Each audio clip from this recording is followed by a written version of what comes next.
আমরা সব সময় নারীদের অধিকার নিয়ে কথা বলি। আমিও একজন নারী, আমার একজন ছোট্ট মেয়ে রয়েছে। আমিও বাড়িতে সব সময় তার অধিকার, আমার অধিকার কতটা সেটা বোঝার চেষ্টা করি বা জানার চেষ্টা করি। কিন্তু পুরুষদের অধিকার, সমাজে তো পুরুষরাও একটা গুরুত্বপূর্ণ ভূমিকা পালন করে। তার কারণ নারী পুরুষ একে অপরের সঙ্গে মানে পরিপূরক বলা যায়। কারণ নারী ছাড়া পুরুষ অসম্পূর্ণ এবং পুরুষ ছাড়া নারী।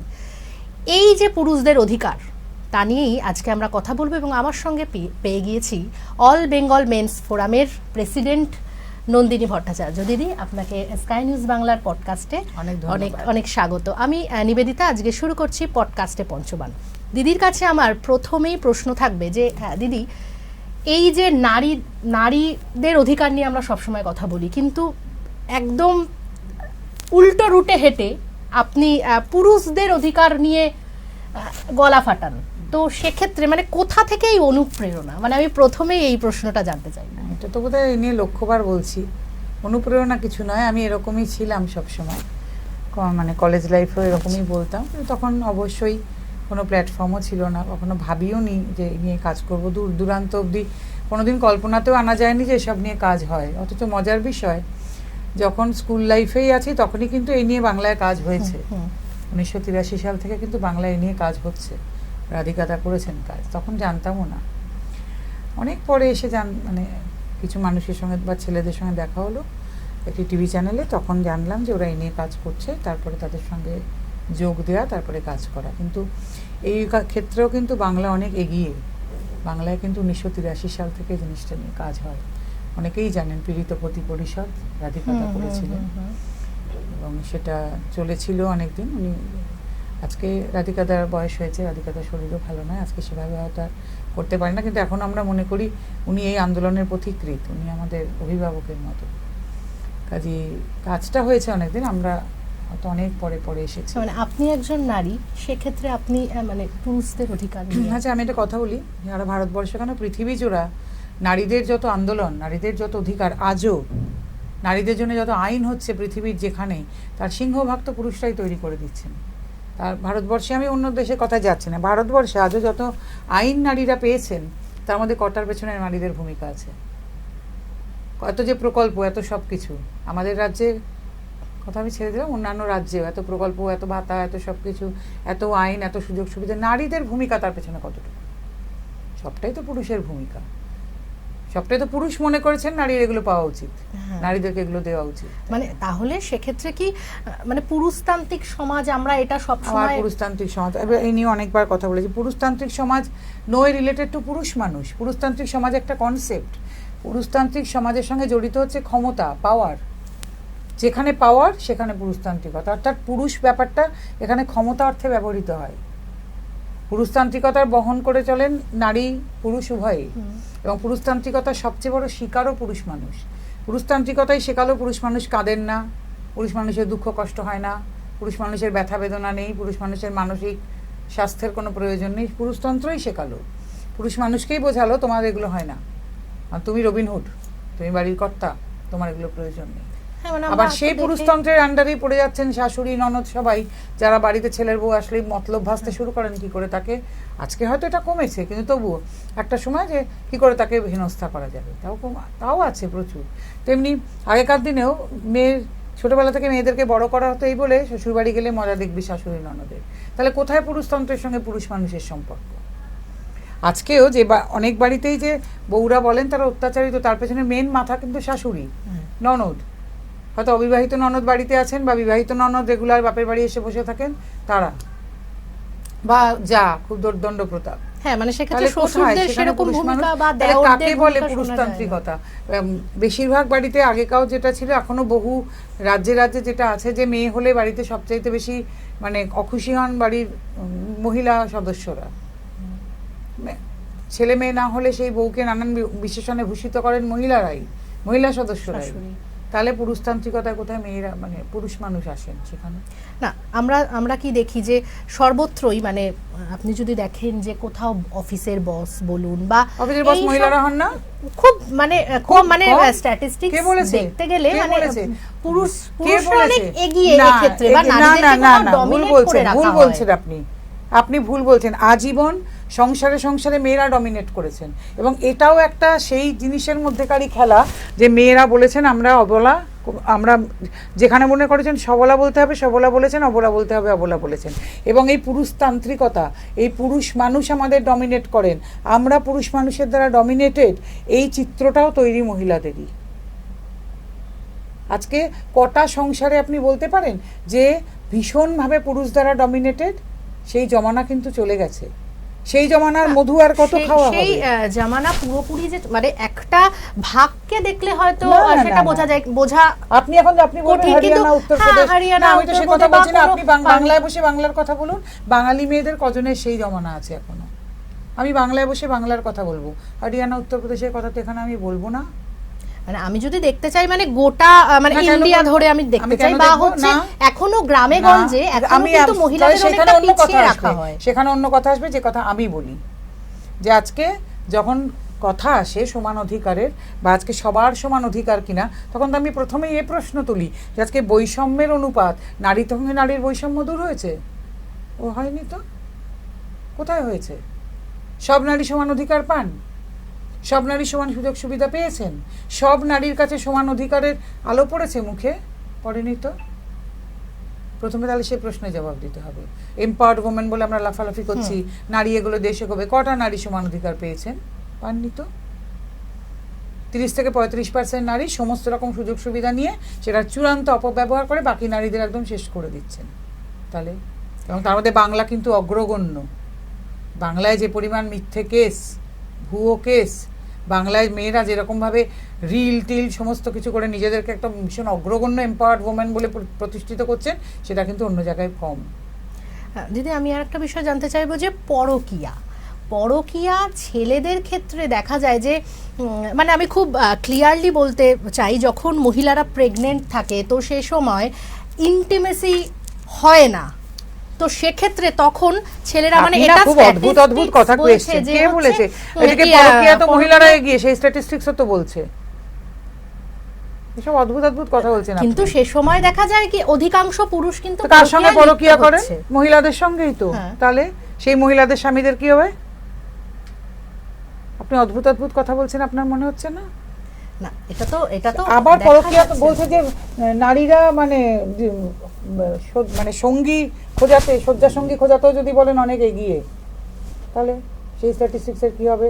নারীরা পর্নোগ্রাফি দেখাতে অনেক এগিয়ে, তাহলে কি হবে সেই স্ট্যাটিস্টিক্স? না, সেটা তো ছেলেরাও না, নারী এগিয়ে, ছেলেদের ক্ষেত্রে নারী এগিয়ে, ভারতবর্ষে ইভেন নারীরা এগিয়ে, কি হবে তার কি হবে? এটার মধ্যে কোনোটাই অন্যায় নয়, কিন্তু কোনোটাই কিন্তু আমি অন্যায়ের পর্যায়ে ফেলছি না। পরকীয়া তো অন্যায় বলার জায়গায় নেই, ভারতবর্ষের সরকার তাকে স্বীকৃতি দিয়েছেন। আর পরকীয়া তো আমাদের দেশের বলতে পারেন এক বহু পুরনো জিনিস। আমি বাকি কথা বলতে চাই না, অনেকে তো আবার রেড়ে করে পড়বেন সনাতনী মানুষজন, কিন্তু পরকীয়া তো আমাদের দেশের একটা মানে আমরা কি বলবো, আমাদের দেশের যদি ধর্মে বলেন তাহলেও তো সে পরকীয়া রীতি আছে। তাদেরকে তো আমরা ঈশ্বররূপে পুজো করি প্রায় পরকীয়া রীতিতে। পরকীয়া টরকীয়া এরকম করে হয় নাকি যে স্ত্রী প্রেগনেন্ট বলে তার স্বামী হঠাৎ পরকীয়া করতে চলে গেলেন?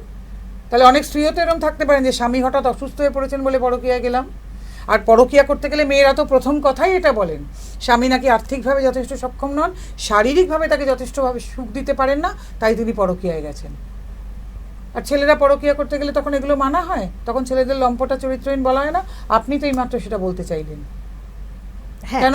তাহলে মেয়েদের ক্ষেত্রে এটা মানা হবে যে আজকে তার স্বামী যদি শারীরিকভাবে অক্ষম হয়ে পড়েন, তাহলে সেই মেয়েটি পরকীয়া করতে গেলে আপনারা তখন বলবেন এই কথা যে কেন তিনি গেলেন? হবে?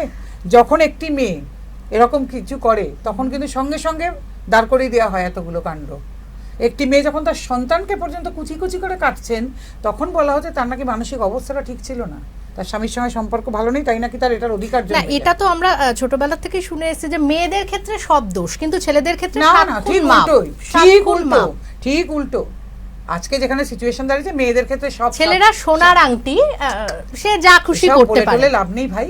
মেয়েদের ক্ষেত্রে 7 খুন মাপ। একজন ভদ্রমহিলা তার বাচ্চাকে কুচি কুচি করে কেটে সুটকেস ভরে ওলা ডেকে কোথায় চলে যাচ্ছিলেন, তারপরে শুনলাম তিনি নাকি মানসিকভাবে একটু বিপর্যস্ত, স্বামীর সঙ্গে তার ঠিক বনিবনা হচ্ছিল না, তাই উনি নাকি ওলা ডেকে তারপরে চলে যাচ্ছিলেন, তারপরে উনি নাকি মানসিকভাবে বিপর্যস্ত। মেয়েরা এরকম ঘটনা ঘটালেই প্রমাণ করার চেষ্টা করে তারা মানসিকভাবে ঠিক নেই, যাতে তাদেরকে ছেড়ে দেওয়া যায়। একটা পুরুষ মানুষ ঘটালে হবে? আজকেই ঘটনা বলি আপনাকে, দুদিন আগে যে ছেলেটি চিপস কিনতে গিয়ে চিপস তাকে কিনতে মারা গিয়ে হলো, পাঁশকুড়ার ছেলেটি একটি যে ঘটনা। মারা গেল, সেই হইচই হয়েছে সমাজ মাধ্যমে। আজকে একটা মেয়ে যদি এটা হতো, কি হতো? কোথায় ছেলেদের সাত খুন মাপ? ছেলেরা কিছু করার আগেই দোষী প্রমাণিত হন, অপরাধী প্রমাণিত হন। আর মহিলারা যদি অপরাধী প্রমাণিত হন, চূড়ান্ত চেষ্টা চলে প্রমাণ করার, তার মানসিক অবস্থা ঠিক নেই। কোথায়? মেয়েদের জন্য 49টা আইন, ছেলেদের জন্য কি আছে? তাহলে তো ছেলেদের এমনি কিছু করার নেই। একদমই। আপনি যখন এই আইনের প্রশ্নই তুললেন, আমি আইনের প্রশ্নতেই আসবো, তবে একটা ছোট্ট বিরতির পর এক্ষুনি ফিরছি।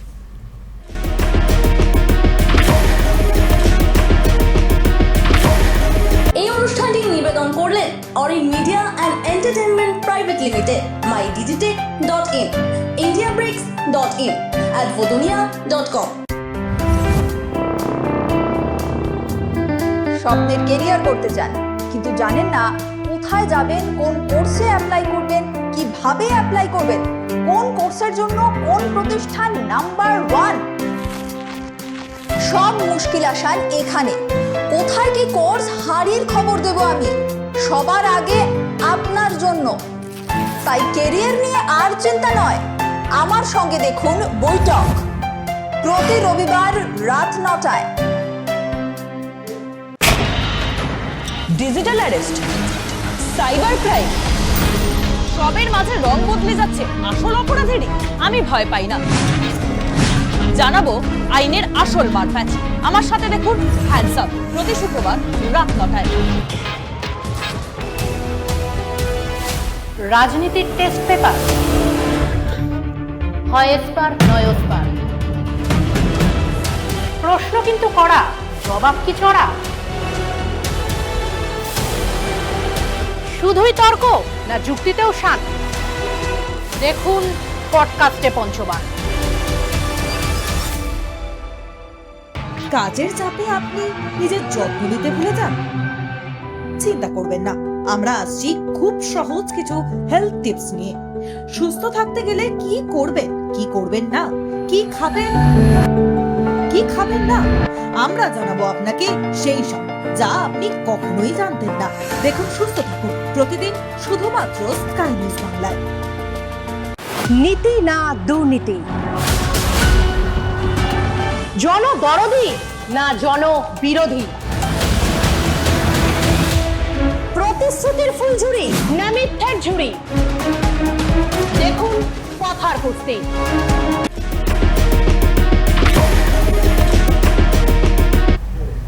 ফিরলাম বিরতির পর। আমরা ছিলাম আইনি প্রশ্নে। তো দিদি, অনেক সময়ই দেখা যায় যে কোনো কর্পোরেট হাউসে যে মেয়েদের ক্ষেত্রে, মানে মেয়েরা কোনো অভিযোগ করছে, ছেলেদের সঙ্গে সঙ্গে সাসপেন্ড করে দেওয়া হচ্ছে, বা এই যে ব্যাপারটা, এক্ষেত্রে ছেলেদের কি করণীয়? কিছুই নেই, কারণ ছেলেদের জন্য তো কিছু নেই। আমি প্রচুর জায়গায় যে পশ নিয়ে লেকচার দিতে যাই, তখন অদ্ভুত ব্যাপার আইসিসি কমিটির মহিলারাই আমায় বলে যে দিদি অদ্ভুত ব্যাপার, মানে এটার নিয়ম হচ্ছে 3 মাসের মধ্যে কমপ্লেন করতে হবে। বলছে কেউ 6 মাস, কেউ 9 মাস বাদে এসে বলছে, মানে সম্পর্কটা তখন আর মানে ওয়ার্কআউট করছে না, তখন এসে হঠাৎ বলছেন। তাদের ইচ্ছে মতো সব কিছুই তারা হঠাৎ করে তারা বলছেন। এবং ছেলেদের তো অবশ্যই কোনো জায়গা নেই। তবে এই প্রথমবার একটি এমএনসিতে আমাকে রাখা হয়েছে একটি কমিটিতে। তারা মনে করছেন ছেলেদের কথাটাও শোনা দরকার, এবং আস্তে আস্তে সবাই এটা ভাবছেন যে এই যে মেয়েরা না এই করে নিজেদের ভীষণ একটা প্রবলেমেই ফেলে দিচ্ছেন অন্যান্য মেয়েদের। এই যে নির্বিচার করে ফেলছেন না এই জিনিসগুলো, তার ফলে যদি সত্যি সত্যি এগুলো হয় না, তখন দুবার ভাবছেন কিন্তু সবাই অফিসেও এ সত্যিই তো, কিন্তু মেয়েদের সঙ্গে হয় না এটা তো নয়, হয়তো হ্যাঁ, মানে আমরা যে মেয়েদের সঙ্গে হয় তখন তারা কিন্তু হয়ে যাচ্ছে কি বলুন তো, যে মানে পেছনে পড়ে যাচ্ছেন, তাদের কথা আর কেউ বিশ্বাস করতে চাইছেন। কারণ আপনি 7 বার মিথ্যে বলেছেন, এবার 8 নম্বর বার যখন একজন সত্যি কেউ বলছেন, তখন তার দিকে সবাই সন্দেহের দৃষ্টিতে তাকাচ্ছেন। এখানে সবচেয়ে বড় গন্ডগোল হয়ে যাচ্ছে। আজকে এত মিথ্যে ফলস 498 হয়েছে, 498 তখন আজকে বিএনএস 85, 86 যেটা, তারপরে যখন একটা সত্যি হয় না, তখন কার কেউ বিশ্বাস করতে চায় না। আজকে থানাতেও বিশ্বাস করতে সবাই ভাবছেন, আদালতে গেলেও সবাই ভাবছেন এটা সত্যি। তো কিন্তু আইনটা তো মানে সেক্ষেত্রে মেয়েদের, মানে অনেক সময় পুলিশকেও এরকম ভাবে বলতে শোনা গেছে। পুলিশের কথা আপনাদের ভাবতে হবে, পুলিশের কোনো উপায় নেই। ওটাই, আপনি যদি নিয়ে যান আপনাকে কিন্তু এফআইআরটা নিতে হবে, নাহলে তাদের চাকরি নিয়ে টানাটানি করবে। কিন্তু তারাও না বুঝতে পারছে যে তাদের কোনো উপায় নেই। কিন্তু মেয়েদের এটা বুঝতে হবে যে আমরা এই করে না মেয়েদের অসুবিধা করে দিচ্ছি। আজকে আপনি ফলস রেপ কেস করছেন 5টা, 6 নম্বর সত্যিকারের রেপ কেসটা তখন কিন্তু হালকা হয়ে যাচ্ছে। ইভেন গণধর্ষণেও তো আপনারা রেপ কেস করছেন, মিথ্যে কেস করছেন। পক্সোর মতন একটা ইম্পর্টেন্ট আইন যে বাচ্চা মেয়েদের, এবং পক্সোটা তো ছেলেদের জন্য ছিল, বাচ্চা ছেলেদের, মেয়েদের ক্ষেত্রেই বেশি এটা করছেন আপনারা, মিথ্যে করছেন। পক্সো কি সামান্য সম্পত্তির মামলায়, সামান্য এই মামলায় ওই মামলায়, পারিবারিক বিবাদে, কিন্তু তারপর পক্সো তো একটা সত্যিই জরুরি আইন ছিল। যেই বাচ্চা মেয়েগুলোর উপর সত্যি এটা হয়েছে, তা দেখা যাচ্ছে তাদেরকে কেউ গুরুত্ব দিচ্ছেন না। কিন্তু ছেলেদের ক্ষেত্রে মানে এই আপনি কি সাজেশন দেবেন যে হচ্ছে এই যে ছেলেরা এরকম মানে এইভাবে যে অমানবিক অত্যাচার বলুন, আমরা তো এটা দেখেছি যে ছেলেদের সঙ্গেও র্যাগিং হয়, ছেলেদের সঙ্গে অনেক এরকম খবর, হ্যাঁ র্যাগিং এ মারা যাচ্ছে। হ্যাঁ, তো এবং অফিসে বস, কোনো মহিলা বস থাকলে যেরকম মহিলা বসরা নির্যাতন করে না, আমাদের কাছে প্রচুর আসে, খবরাখবর প্রচুর আসে, মহিলা বসরা এটা করে। তো সেক্ষেত্রে জানবেন এটা যেই ফিল্ডটা না যাদের দ্বারা ডমিনেটেড তারা এটা করেন। আপনাকে আমি একটা কথা বলি, ধরুন এন্টারটেনমেন্ট ইন্ডাস্ট্রিতে না এমন অনেক জায়গা আছে যেটা মেয়েদের দ্বারা ডমিনেটেড, সেখানে কিন্তু ছেলেরা মানে নির্যাতিত হন সেই মহিলাদের দ্বারা। যেটা যাদের দ্বারা ডমিনেটেড সেটা কিন্তু সেখানে কিন্তু অন্যরা তাদের দ্বারা নির্যাতিত হন, তারা সেই সুবিধা নেন। যেই বাড়িতে দেখবেন শাশুড়ি প্রবল পরাক্রান্ত, বউ কিন্তু সেখানে শাশুড়ির দ্বারা নির্যাতিত। আবার যেখানে বউ ছেলে অনেক রোজগার করে, বউ পরাক্রান্ত, সেখানে দেখবেন বউ শাশুড়ির উপর অত্যাচার করে। এটা নিয়ম পৃথিবী, power corrupt, absolute power, absolute corrupt. আমরা সবসময় দেখেছি যে পাড়ার এরকম কখনো দেখা যায় না যে কোনো একটা গ্রুপ বসে রয়েছে মেয়েদের, তারা ছেলেদেরকে টন্ট করছে। এখন যদিও একটু কিন্তু আমরা কিন্তু এটা ছোটবেলা থেকে দেখে এসেছি যে হচ্ছে কোনো এরকম নিয়ে সিনেমাও হয়েছে অনেক, যে ছেলেরা টন্ট করছে। ছেলেরা কলেজেও দেখবেন, পাড়াতেও হয়েছে, কলেজে বিশেষ করে কোনো একটু ছেলে অনেক সময় হয় না একটু মেয়েলি, মানে অনেক সময় হয় না কোনো ছেলে একটু থাকে, হয়তো সে ভালো ছবি আঁকে, আলপনা দেয় বা নাচ করতে ভালোবাসে, মানে আমরা আমাদের ভাষায় সে মেয়েলি, তাকে দেখবেন মেয়েরা পেলে অনেক সময় টন্ট করেছে, কলেজেও করেছে, আমাদের সময়ও করেছে। এটা না আমাদের একটা স্বভাব।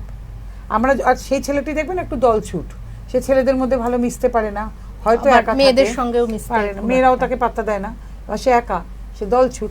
মানুষ যখনই দলছুট হয়ে যায় না, তখনই যারা দল ভারী তারা অবশ্যই তাকে এরকম করবে। এটা নিয়ম, পৃথিবীর নিয়ম।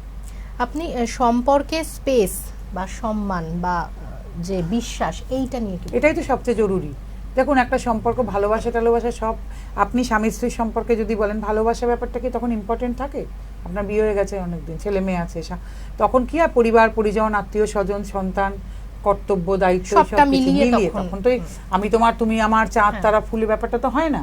তখন সম্পর্কের মধ্যে যদি স্পেস না থাকে, বিশ্বাস না থাকে, এগুলো যদি না থাকে, তখন তো সেই সম্পর্ক, আজকালকার দিনে তো এগুলো নেই। কথায় কথা বলছে ভিডিও কল করে দেখাও কোথায় আছো, এটা মেয়েদের মধ্যে বেশি প্রবণতা। সব মেয়ে আমি অবশ্যই মানে হ্যাঁ সন্দেহ ব্যাপারটা, এটা মানে এরকম থাকলে আপনি কি করে টিকবেন? একটা পুরুষ মানুষ সে সারাদিন ধরে কাজ করে বেড়াচ্ছে, বউকে সারাদিন ধরে দেখাবেন নাকি ভিডিও কল আমি কোথায়?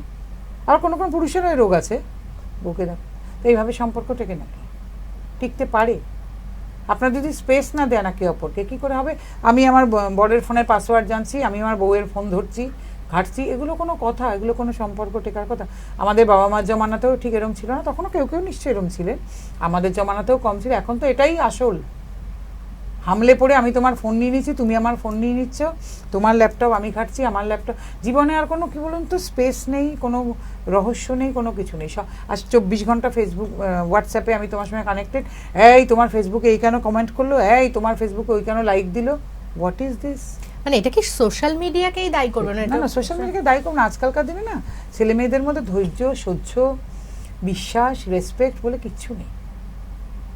এবং আমার অবাক লাগে, ও কেন তোমার ছবিতে লাইক দিয়েছে, তুমি কেন ওর ছবিতে হাসির ইমোজি দিয়েছো, আমি তো ভাবতেও পারি না এসব। খুব আমার অবাক লাগে এদের ম্যাচিউরিটি লেভেল দেখলে আমার আরো হাসি পায়, যেটা ঠিক কোন জায়গায় বিলং করে। মানে এই সব কারণেই কি সম্পর্কের ব্রেকআপ?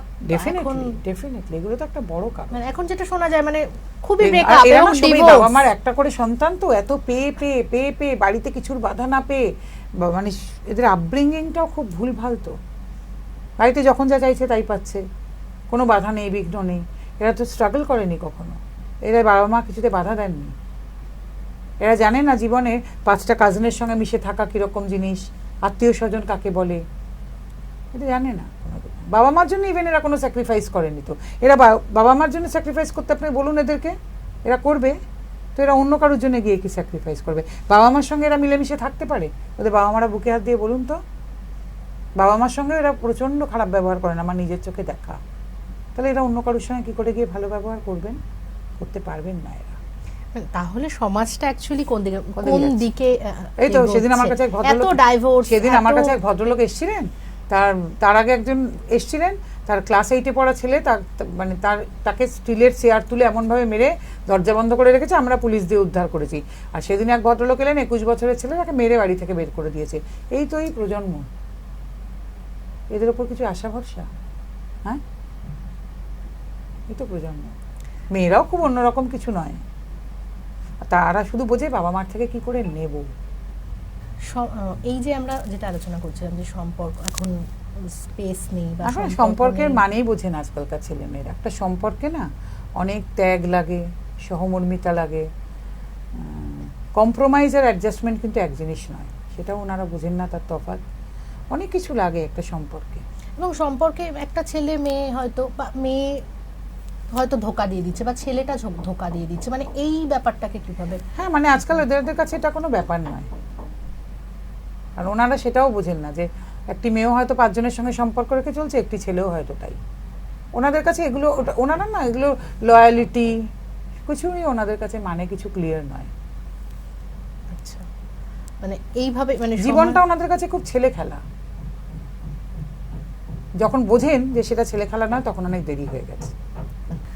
পুরুষরা বেশিরভাগ ক্ষেত্রেই দেখা যায় যে এখন অনেক সময় খবরেও এরকম আসছে যে মানে প্রেমিকা বিয়ে করতে রাজি হয়নি, আন্দোলন করছে বাড়ির সামনে বসে, বা অনেক ক্ষেত্রে আবার আত্মহত্যা করছে। খুব ইম্যাচিওর কাজকর্ম। প্রথম কথা, উনি আত্মহত্যা করে কি হবে? ওনার নামে শহীদ বেদি তৈরি হবে? এগুলো খুব বোকামো, খুবই বোকামো। আমার মনে হয় তার তখন নিজের জীবনটা যদি তখন গড়ে নেওয়ার চেষ্টা করতেন, যেটা তো ওনার প্রেমিকার মনে হতো এই লোকটাকে আমি কেন ছেড়ে এলাম, আফসোস, সেটা কিন্তু অনেক বেটার অপশন।